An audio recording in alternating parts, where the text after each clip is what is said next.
Hi, Assalamualaikum. My name is Muhammad Afiq bin Hamid Hussein. I'm from Kuliah 3 and I'll be talking about the characteristic of bacteria. In the characteristic of bacteria, there are three components that I'll be talking about.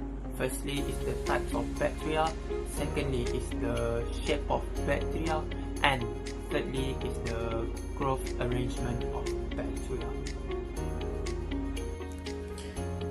So moving on to the types of bacteria. There are two types of bacteria based on the cell wall. So the first type of bacteria is that the gram-positive, and the second type is that the gram-negative. So let's look the differences between both of them. Firstly, both of them have inner plasma membrane. We look over here, inner plasma membrane, and here inner plasma membrane. And secondly, the gram-positive have thick peptidoglycan over here, and the gram-negative have thin peptidoglycan. So remember, the gram-positive have thick. We can look on the diagram. It shows that the three layers. So the gram-positive have thick peptidoglycan or cell wall, and gram-negative have one layer. So we say that the gram-negative have thin peptidoglycan or cell wall. So and then we look, the gram-negative have second plasma membrane, while the gram-positive have no second plasma membrane. Because of this is the second, and we see no such thing as the second plasma membrane on the gram-positive, because of the absence of the outer membrane. The gram-positive is easily treatable with antibiotic, while the gram-negative, because they have the second plasma membrane, so they will harder to treat with the antibiotic. And lastly is that the gram-positive appear as dark purple after gram stain process, while the gram-negative appear red after the gram stain process. The reason is that the gram-positive have thick peptidoglycan, so that it can retain the purple color, while when the gram-negative have thin, so they can't retain the color, so the purple color get washed out when we use alcohol. So after we put the safranin, so both of them will have the red dye, but the gram-positive have the darker purple, so it will mask off the red color, while in the gram-negative they don't have the purple color, the purple dye, so only the red color of safranin will color the gram-negative bacteria. So I hope you clear about that, and we move on to the shape of bacteria. The first shape is that the spirili in plural or spirillum singular. So here the spirillum describe about the spiral shape or helical shape. And second shape is that the bacillus in singular or bacilli in plural. The bacilli describe about the rod shape structure, just like this. It looks like a rod, so nothing to really to say. So the third shape is that the coccus in singular or cocci or cocci, whatever you want to call. So basically it describe about the round or spherical, just like this. And normally these bacteria don't grow as a cell, they grow in a chain, in clusters, or in pairs. So basically the bacteria can be characterized in the growth arrangement also. The first growth arrangement is that the staff arrangement.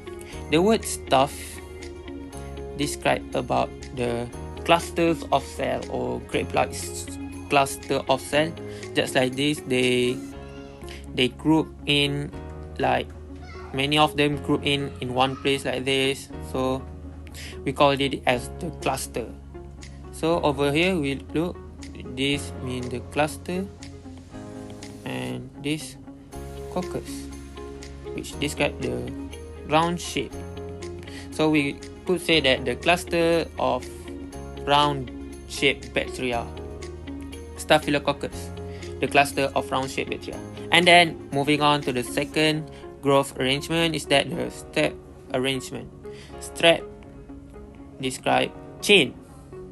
So we look the strap arrangement and the chain and coccus, the round, the chain of round, just like this.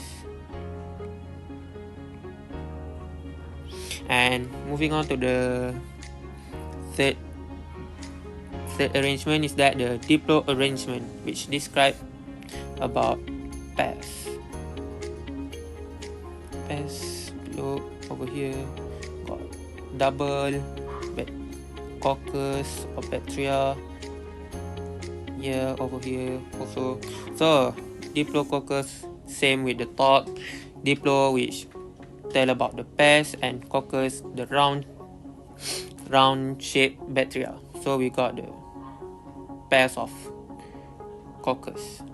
Yeah, I hope it is clear about the characteristic of bacteria. So we will move on to the next person. Hi, my name is Shazmin Adam bin Sharful Azri with the metric number AS12513. And I'm here to talk about bacterial metabolism. Most bacteria are aerobic, and like animals, they require a constant supply of oxygen to carry out cellular respiration. Other bacteria, called facultative anaerobes, are able to grow in either the presence or absence of gaseous oxygen. Some bacteria are obligate anaerobes, which are unable to grow in the presence of free oxygen. Photoautotrophs are photosynthetic, which means they use solar energy to reduce carbon dioxide to organic compounds. There are two types of photoautotrophic bacteria, those that perform anoxygenic photosynthesis and oxygenic photosynthesis. The difference between anoxygenic photosynthesis and oxygenic photosynthesis is that anoxygenic photosynthesis does not produce oxygen gas, while oxygenic photosynthesis produces oxygen gas. Anoxygenic photosynthesis occurs in photosystem 1 only, while oxygenic photosynthesis occurs in photosystem 1 and 2. And anoxygenic photosynthesis requires a unique type of chlorophyll called bacteriochlorophyll.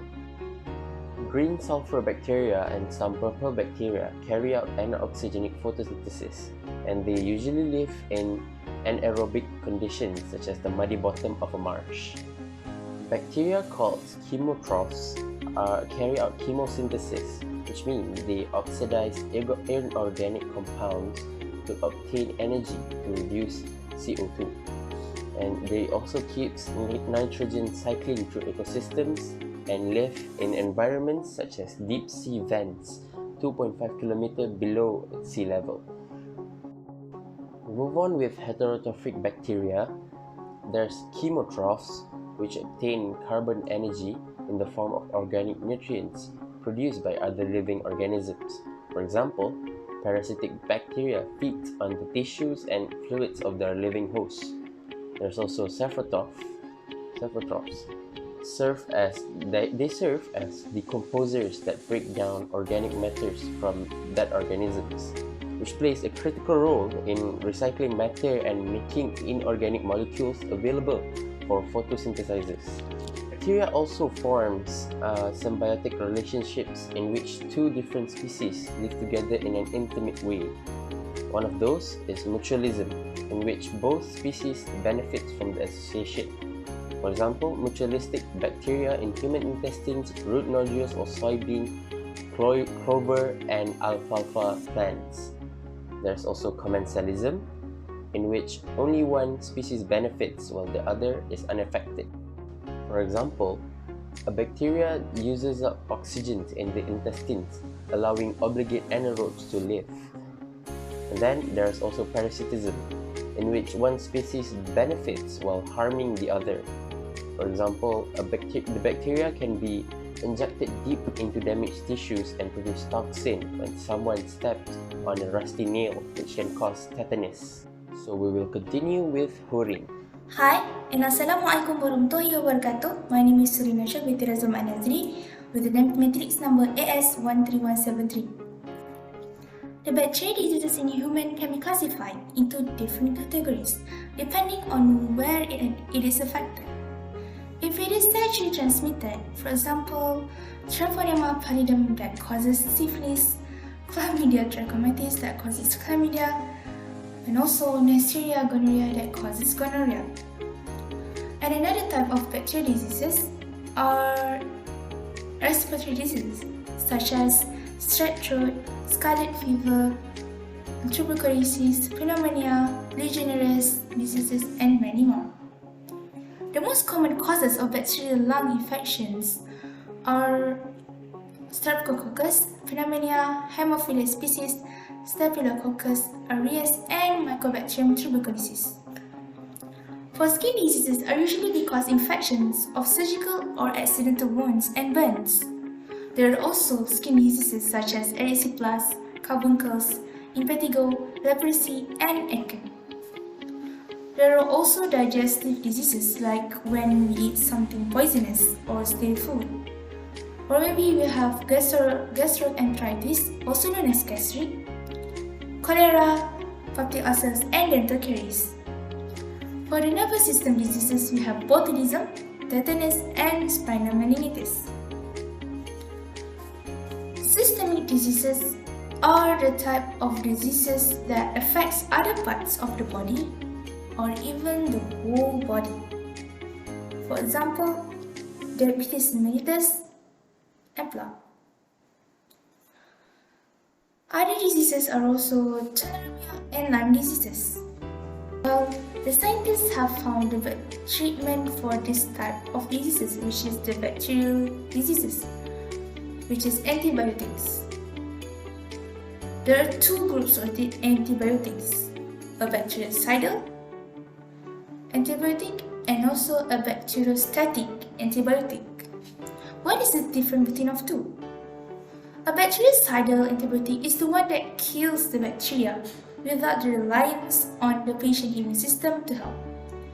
A bacteriostatic antibiotic is the one that prevents the growth or the organism from multiplying, but it is the patient's immune system which kills off the bacteria and leads to recovery of infection. So, we need to take antibiotics accordingly with what we prescribe, because antibiotic will be effective only and only if they reach the minimal inhibitory capacity. As for that, that's why we need to take antibiotic as per prescribed by the doctor. So we go to Sean. Hi guys, my name is Sean Ashley. My matrix number is 12935. Today I'm going to talk about cyanobacteria. Cyanobacteria are gram-negative bacteria and also classified as prokaryotes. They ranging from 1 to 50 micrometer in width. Cyanobacteria were called blue-green algae because most of them are found in blue-green color. They can perform photosynthesis, which means they also have pigments. The pigments can include chlorophyll A, carotenoid, and phycobilins, which cause them appear in blue-green colors. Cyanobacteria can have other pigments that match the color of chlorophyll, so that's why they can appear red, yellow, brown rather than blue-green colors. Some of cyanobacteria can perform nitrogen fixation because they possess heterocysts, which are thick-walled cells without nuclei. They can serve as food for heterotrophs in ecosystems, such as provide nutrients to fungus by forming lichen. Cyanobacteria can be found in all types of environment, such as fresh and marine, water, soil and on moist surfaces, harsh habitats such as hot spring, and so on. So over here we have our bacterial model, and we look. Number one is the cell wall the function is to maintain the shape of cell from the trigger pressure.